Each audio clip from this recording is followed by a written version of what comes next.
Daria. Ay, sarap ng buhay. Pag wala si madam, sabi niya gagalak daw siya. Ay, naku, mag-chat na ako kay Doy. Ano kaya yun? Makikita pa naman kami sa linggo. Magpinipili na ako sa Facebook. Saglit, kakain muna ako ng biscuit.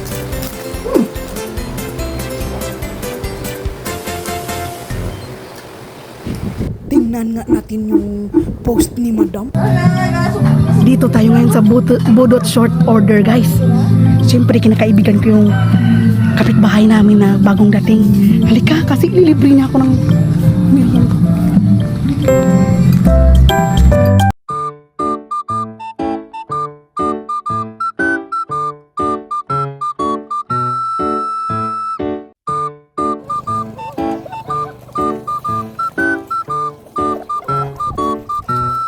Kaibigan ni madam yung kapitbahay namin, ha. Ang plastic talaga ni madam. Kunwari lang naman na feeling close kasi libre naman siya ng kapitbahay. Wala kang tira, guys, pero sana bigyan niya ako ng pang-advance para makita na kami ni Doy sa linggo. Wow! Umanda talaga yun si madam pag hindi ko bigyan.